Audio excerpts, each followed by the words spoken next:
تو ہر انسان کو اپنے رائٹس یاد ہوتے ہیں, اپنے فرض بھول جاتے ہیں. تو دین جو ہے نا وہ ہدایت اللہ تعالیٰ کی ہے, وہ شاپنگ نہیں ہے کہ جو چیز پسند آئی وہ رکھ لی باقی ریجیکٹ کر دی. تو میرے خیال میں ہمیں ہر چیز کو ایکسیپٹ کرنا ہوگا. ہمیں جو چیز نہیں بھی سمجھ لگ رہی, پسند نہیں آ رہی, لیکن اللہ تعالیٰ کی انسٹرکشنز ہے اس کے اوپر بھی عمل درآمد کرنا ہوگا. اس پر میں چاہوں گا بات کیجیے. دیکھیں, آپ نے بہت خوبصورت بات کی کہ دین شاپنگ نہیں ہے. گزارش یہ ہے کہ حدیث رسول صلی اللہ علیہ وسلم کہ مزدور کی جو مزدوری ہے وہ پسینہ خشک ہونے سے پہلے ادا کر دینی چاہیے. اس کے 2 پورشن ہیں. اس کو پسینہ بھی بہانا چاہیے, یعنی حلال بھی کرنا اپنی چاہیے, جو اس کی جو مزدوری ہے اس سے انصاف کرنا چاہیے. ہمارا پرابلم بحیثیت قوم کیا ہے؟ دیکھیں, جھوٹ کس مذہب میں اسے صحیح کہا گیا؟ کسی نے. دیکھیں, کچھ ایسی آفاقی حقیقتیں ہیں جسے کوئی بھی مذہب جسٹیفائی نہیں کرتا. رشوت دینے کو کوئی بھی مذہب صحیح نہیں کہے گا, جھوٹ بولنے کو کوئی مذہب بھی صحیح نہیں کہے گا, دھوکہ دہی کو کوئی مذہب بھی ٹھیک نہیں کہے گا. تو کچھ وہ گلوبل ایسی جو ہے وہ آفاقی ریئلٹیز ہیں, یونیورسل, جو ہر جگہ کے اوپر جو ہے وہ اپلائی ہوتے ہیں. ہمارا المیہ یہ ہے کہ پاکستان کے اندر آج 13 کروڑ سے زائد یوتھ ہے جن کی ایج 18 سے 35 سال کے ان بٹوین ہے. تو ان 13 کروڑ ہمارے جو نوجوان ہیں, ان کی فکری رہنمائی کے لیے, ان کی تربیت کے لیے, انہیں مورل ویلیوز سکھانے کے لیے اور انہیں ایک اچھا پاکستانی بنانے کے لیے معذرت کے ساتھ کوئی واضح روڈ میپ دیا ہی نہیں گیا. دیکھیں, آج اگر ہم 3 ڈفرنٹ چیزوں کی طرف دیکھیں, جو ہمارا ایتھیکل کنڈکٹ ہے, اس کے بعد جو وزڈم ہے, حکمت ہے, اور اس کے بعد جو مذہب کی انڈرسٹینڈنگ ہے, یہ جو 2-3 چیزیں ہیں اس کے اوپر ہم فوکس نہیں کرتے. دیکھیے, دو چیزیں, ایک فکری انتہا پسندی ہے اور ایک نفسانی انتہا پسندی ہے. اچھا, یہ جو دونوں ایکسٹریمزم ہیں یہ معاشرے کے اندر ایک بہت بڑے بگاڑ کا سبب بن جاتے ہیں. تو یہ ایکسٹریمزم آتا کیوں ہے؟ یہ بنیادی طور پہ اسی وجہ سے آتا ہے کہ ہم نے اپنے بچوں کو جو تصور دیا ہے مذہب کا, اور جو تصور دیا ہے پاکستانیت کا, جو تصور دیا ہے قوم کا اور معاشرے کا, شاید وہ تصور ہم ان کو صحیح طریقے سے دے ہی نہیں سکے, یا اسے ہم الیبوریٹ نہیں کرتے. ہم ڈیلیور کرنے میں ناکام, ظاہری طور پر نظر آ رہا ہے کہ ہم لوگ ناکام نظر آ رہے ہیں, اور اس کے اوپر کیا کرنے کی ضرورت ہے اس پر بھی گفتگو کریں گے. لیکن ایک چھوٹا سا وقفہ لینا ہے, وقفے کے بعد دوبارہ حاضر ہوں گے. کہیں مت جائے گا, ہمارے ساتھ رہیے.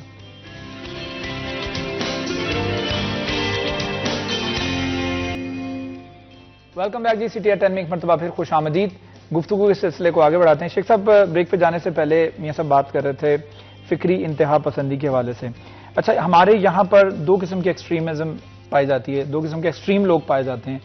اور وہ ایک ایکسٹریم یہ ہے کہ ہم اتنے زیادہ مذہبی ہیں کہ ہمیں مسجد کے اندر مسکراتا ہوا شخص بھی جو ہے نا وہ ایسا لگتا ہے کہ وائی یو آر اسمائلنگ, کیوں ہنس رہا ہے بھائی, مسجد میں بیٹھا ہوا ہے. مسجد مطلب کچھ نہیں ہوتا, مسکرا رہا ہے, ایک شکل, ایک اسمائل رکھ کے آپ کو سلام کر رہا ہے. تو مسجد کو ہم نے ایک ایسی جگہ بنا دیا کہ یار بس سیریس رہنا ہے اور بڑا. تو کچھ اس طرح کے لوگ پائے جاتے ہیں کہ بیٹھنا بھی آپ نے ایسے نہیں بیٹھنا, اسلامی شرعی طریقہ ہے وہ اس طریقے سے بیٹھنا. تو وہ بہت زیادہ نا اوور وہ اسٹرکٹنس ہو جاتی ہے بہت زیادہ. اور دوسری طرف ایکسٹریم یہ ہے کہ نہیں جی میں نے اپنی قبر میں جانا ہے تو میرے اعمال میرے ساتھ ہی ہیں, تو میں جو کر رہا ہوں مجھے کرنے دو. نو ڈاؤٹ کہ آپ جو کر رہے ہیں اس کی وجہ سے سوسائٹی کے اندر انفلوئنس کریٹ ہو رہا ہے, آپ مانے یا نہ مانے. تو آپ کے برا کرنے سے صرف آپ کے لیے مسائل نہیں پیدا ہو رہے, آپ کو کئی فالو کرنے والے بھی ہوں گے جو آپ کی عادات کو فالو کر رہے ہیں. تو آپ نے صرف اپنی قبر میں نہیں جانا, آپ بلکہ لوگوں کے لیے بھی مسائل پیدا کر رہے ہیں. تو ان دونوں کے درمیان ایک فائن لائن کون سی ہے, اور how do you draw a line between that? میں آپ کو نا پچھلے دنوں ایک واقعہ میں نے میاں صاحب سے بھی پچھلے دنوں شیئر کیا تھا. میری مسز اپنی پوتی کو چیک کروانے کے لیے نا ایک ڈاکٹر کے پاس گئی, وہاں خاصا راج تھا. وہاں ایک ینگ ایج لڑکی آئی, اس کے ساتھ 2 بچے تھے, وہ بھی ڈاکٹر کو چیک کروانے آئی. اس کا لباس مسز کی نظر میں ناپسندیدہ تھا.